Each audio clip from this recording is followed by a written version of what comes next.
Welcome to FRC Media News for Thursday, July 28th, 2022. I'm Keith Tebow. Fall River's proposed train depot is progressing. We get an update on SouthCoast Rail. We begin our look at the candidates running in the September 6th state primary, and the Preservation Society of Fall River purchases its third building in its efforts to maintain the city's historic structures. All this and more coming up.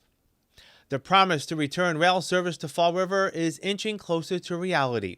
Work at what will be the Fall River Train Depot off Duval Street is nearing completion.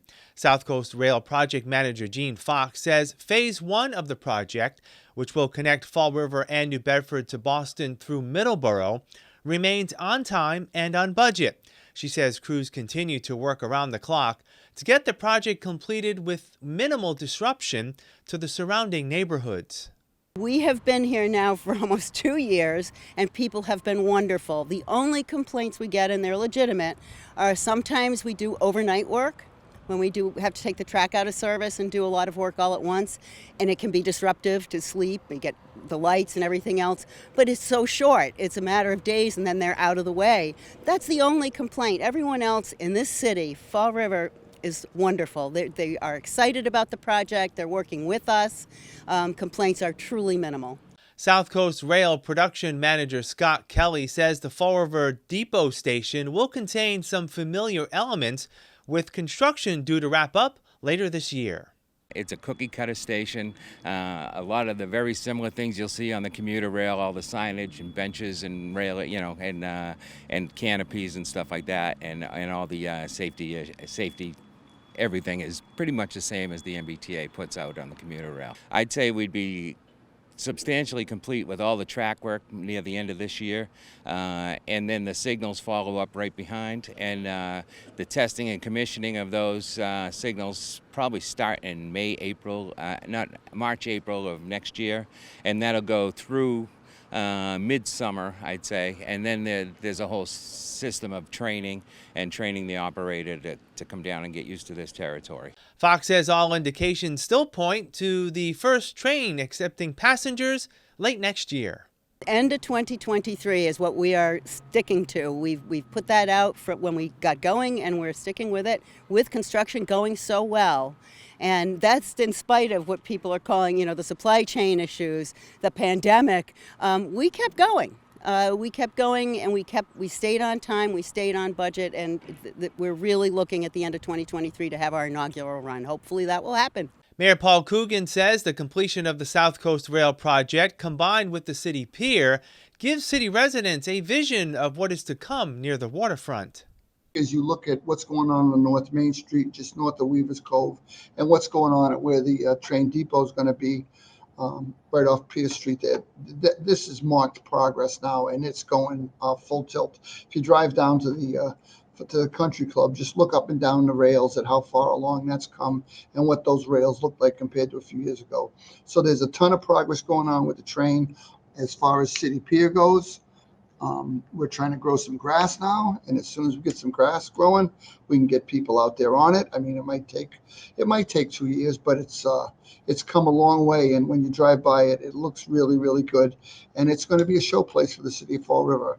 I can't wait to see what happens next year on that pier on the 4th of July, and where we move things when we're going to have some music events there or stuff. So it's going to be a lot of fun for the residents, and I'm definitely 100% committed to seeing both those projects through. Fall River's unemployment rate dropped slightly by 0.1% in June to 5.3%, down from 5.4% in May. Last June's jobless rate was 9.1%. In June, Fall River appeared to fare better than the region's gateway cities, which saw their unemployment rates go up. The state's jobless rate fell in June 0.2 points to 3.7%. The state's September 6th primary is a little over a month away, and FRCmedia is looking to speak with as many candidates as possible to get you ready to cast your ballot. In the Republican primary, there are two teams looking for the nomination for governor and lieutenant governor. Former state representative Kate Campanelli had no intention of running for lieutenant governor until she saw the candidates running for the office after Governor Charlie Baker and Lieutenant Governor Karen Polito announced they would not seek a third term. The Spencer Republican decided to not only throw her hat into the ring, but team up with gubernatorial candidate Chris Doty.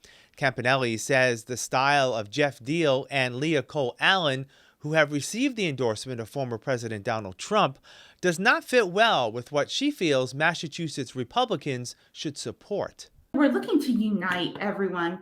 You know, we see everyone from all over the state where we're talking to people. Everyone is so concerned about the divisiveness, no matter what side you're on. So Chris and I are focused on the middle in Massachusetts, getting the job done. We're looking for solutions and how to solve problems, not getting into the party politics. So if elected, I think we can bring that, show that we can be successful and that we can be a Big Ten party and be accepting of all views and ideas. And I think that's important in every case, not just a political party, but as a governor and lieutenant governor. Campanelli says she and Doty have big shoes to fill in replacing Baker and Polito and feels strongly about continuing their work in supporting local cities and towns. You know, when Chris and I are going around the state talking to people and municipalities, it's about keeping that transition smooth between administrations. And one thing that Karen and Charlie, I think we all see it, what they did really well was keeping those relationships with municipalities, making sure, knowing that each municipality and region of the state was different, but being able to help them prioritize their issues and be that voice and connection, that relationship with them on Beacon Hill so they could get what they needed. And we definitely want to continue that tradition. As a state representative, Campanelli's district included a portion of Worcester. She feels representing a gateway city will help her understand the needs of the cities within the South Coast. So when I look at the South Coast and we're talking about Fall River, specifically, you know, it needs like housing, affordable housing, making sure there are good, meaningful jobs. Affordability is a huge issue. And, you know, I know Fall River has had some difficulties with opioid epidemics. So it's looking at each region differently and knowing that they have different needs. So I think overall, it's providing good jobs, making sure we have affordability in Massachusetts. These are themes that no matter what city or town you're in, people are talking about and people want solutions for. Campanelli says despite the recent overturning by the Supreme Court of Roe v. Wade, she would not push to make any changes to abortion access in Massachusetts. The same goes for gun legislation, where she says current gun laws are not the problem, but the approach to responding to the potential of gun violence. What I do believe in is red flag laws or the see something, say something. But what I really want to press upon everyone is to the do something part. See something, say something, do something. I don't think we're doing enough when we see something. You know, one common thread we see with a lot of these unfortunate mass shootings or acts of violence is that there were multiple warning signs ahead of time. Maybe not one, not two, but multiple. So where's the disconnect there? What are we missing between the see something, say something, and the actual doing something to prevent this from happening? Campanelli is supportive of providing local school districts and public colleges and universities with more money to educate the state's children, as long as those dollars are combined with accountability. It's been very difficult to hire teachers, to hire staff, especially in places like Fall River where you may need bilingual teachers. You know, it's very difficult. So I think what we need to do is look at how teachers are feeling in the classroom. Is their administration being resourceful and helpful to them, and making sure that these regional school districts, you know, the administration is being accountable. And that starts at the top. It starts with the Secretary of Education that's appointed by the governor, the Department of Secondary and Elementary Education, as well as you said, higher education as well, those commissioners making sure that our local community colleges, our local schools are being accountable to these commissions where they get their guidance. Campanelli says she's pleased with the state legislature's move to possibly enact many of the tax cuts proposed by Governor Charlie Baker earlier this year, but she and Doty will look at other ways to save residents money. One is examining the state's energy policy. Our high cost of energy right now is really hurting our citizens, hurting our businesses. And we have the third highest in the country. So I think things like we have to revisit what our energy plan is here in Massachusetts and be in all of the above. And right now it's kind of a self-inflicted problem here in Massachusetts, but I think opening the natural gas pipelines would be another immediate effect that we could feel here in Massachusetts when people are worried about getting into the winter and how they're going to heat their house. It's very terrifying, especially for those on a fixed income. Switching over now to the Democratic primary, candidate for Attorney General Quentin Palfrey is looking to use his experience with former Attorney General Maura Healey and the Obama and Biden administrations as a springboard to securing the state's top law enforcement job. Palfrey, who will face former Boston City Councilor Andrea Campbell and attorney Shannon Liss Reardon in the Democratic primary, says his overarching issue in the race is ensuring the office of Attorney General is independent of special interests. I've called for my opponents to join me in signing the People's Pledge to keep outside money out of the election. Only one of my opponents has joined me in signing that. And I think it's really important for the Attorney General to be willing to stand up against special interests. I promise you that if I'm the Attorney General, I'm going to fight against special interests. I'm going to fight for healthcare as a human right, for an economy that works for everyone, to break away from the failed policies of the war on drugs, to really invest in our public schools and make sure that the color of your skin and where you live doesn't determine the kind of education that your kids get. I'm going to lean in to fighting the climate crisis, fighting against gun violence, and standing up for our civil rights, like reproductive rights and LGBTQ rights, because that's what the Attorney General's office should do. I've been an assistant attorney general in that office. I've seen firsthand how much impact the people's lawyer can have, and that's why I think I'm the best suited for this role. Palfrey wants to enhance strong state laws across a number of issues, one of which is abortion. He says the Commonwealth has a strong abortion rights bill that needs support in light of last month's Supreme Court decision overturning Roe v. Wade. He also says the state will need to keep an eye on other language within the court's abortion ruling. You can see in that dissenting opinion from Justice Thomas and from the leaked draft of the opinion that they're going to go after LGBTQ rights, they're going to go after equal marriage and the right to contraception, even the right to interracial marriage is at risk. And so Massachusetts is going to need to play a leadership role in defending our rights and really rebuilding our civil rights in this country. Palfrey also wants to strengthen the state's regulations on guns.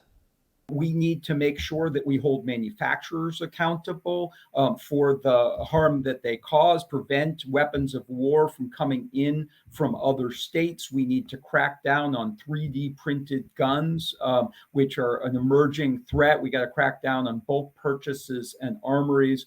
We got to get serious about community violence prevention. A lot of the gun violence happens at the community level, and we need to use evidence-based policies to protect our families and our communities. And we need to invest more in suicide prevention, which is one of the most devastating aspects of the gun violence epidemic. Palfrey hopes to use the Attorney General's office as a force to drive meaningful state action on climate change.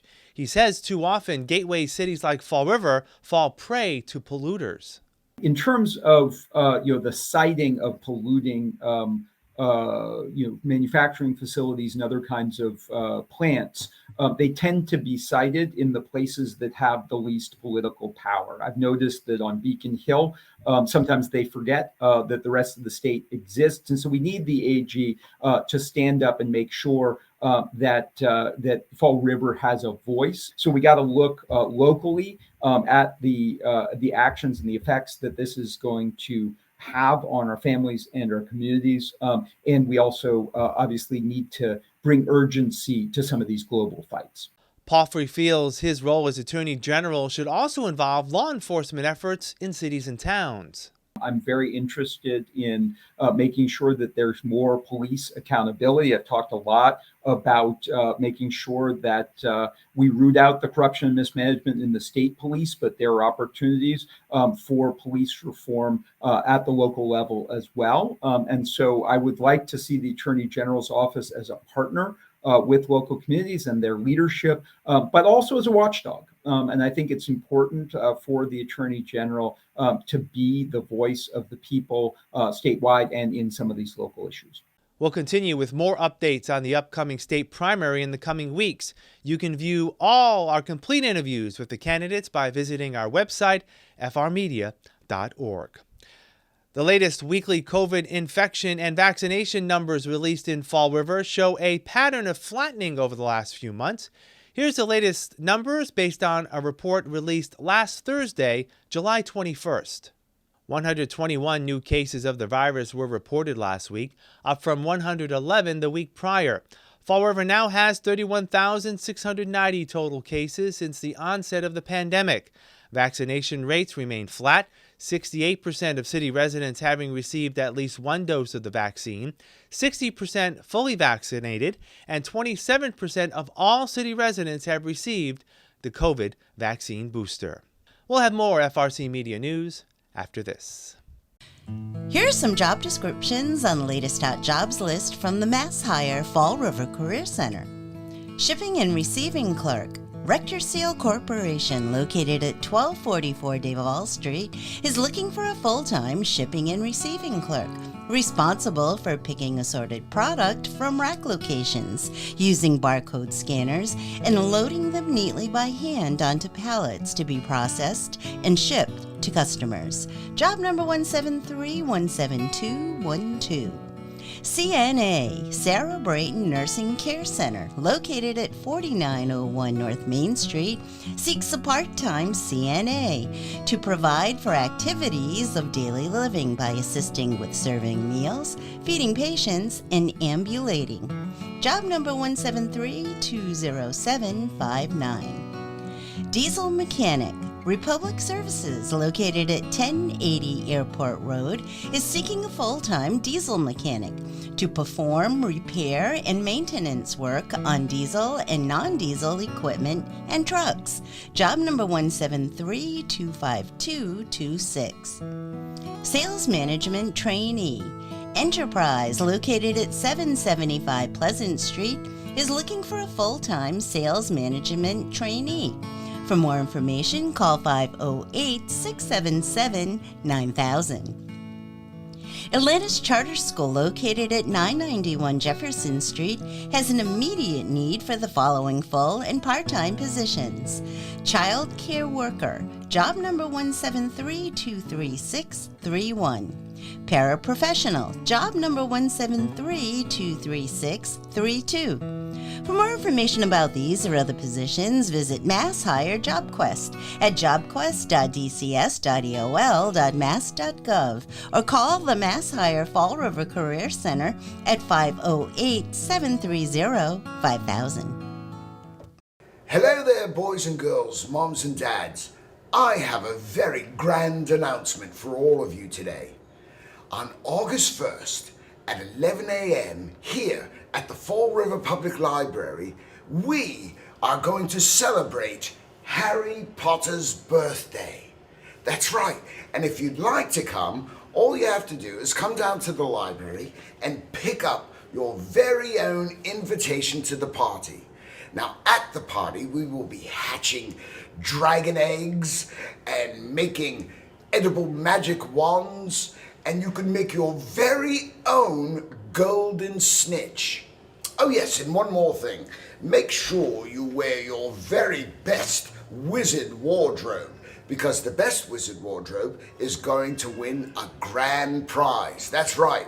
So listen, August 1st 11 a.m. at the Fall River Public Library. Make sure you come down here first to pick up your very own invitation to the party, and I'll see you there.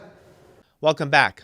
The Preservation Society of Fall River recently purchased its third property for renovation, the William Valentine Carriage House at 166 Purchase Street. There's a cool history here, and the history is, as you can see, it's 1865. This is actually the back barn or carriage house or stable, as it were, for the house in front. We could not afford to buy the house in front. Would love to. Would love to have kept our whole estate together, but we couldn't do that. The original house was built in 1845, and the owners in 1865 built this carriage house and stable for their horse and carriages. And so that's the story, how this came about. That was the Valentine family, big name in Fall River, and they had a great spot downtown Fall River, and on their horse and buggy they could get wherever you want, everything you needed right here downtown in Fall River. We're going to have a couple of apartments here. We got to work on them for a couple of months because they're in tough shape. They're not good enough for our standards. And it's going to be a great addition, and it's going to look good in this neighborhood. Preservation Society President Jim Sewell says the purchase of the carriage house, in conjunction with the purchase and renovation of the Dr. Isaac Fisk House on Pine Street and the John Reed House on June Street, is indicative of the organization's commitment to highlighting and preserving historic Fall River buildings. We started the first decade doing projects like getting the house plaques. We put up street signs. We really were integral in getting the CPA adopted. We were integral in creating the city's first local historic district. So we had a little over 10 years of establishing ourselves that way and creating a foundation for a bigger and broader vision, which is saving historic buildings, saving older housing stock. We really have a vision to help save the city. And it's important the way a city develops to see how things go in the future. And it's a very sensitive, balanced thing to do to develop a city appropriately. The Preservation Society also serves as a watchdog when it comes to new development in Fall River and its potential impact on historical districts within the city. Just last week, the Preservation Society objected to plans before the Zoning Board of Appeals to build a 346-unit, 14-story housing project on Weaver Street. We need to stay on top of projects like that. Sometimes projects like the Weaver Cove development, people miss it. You know, if you're not staying on top of the news, it's easy to miss. And so, yeah, we see ourselves being advocates for the city for good development, especially, you know, the Weaver's Cove. It has an historical part of it, and so are we going to be involved with every development? Probably not.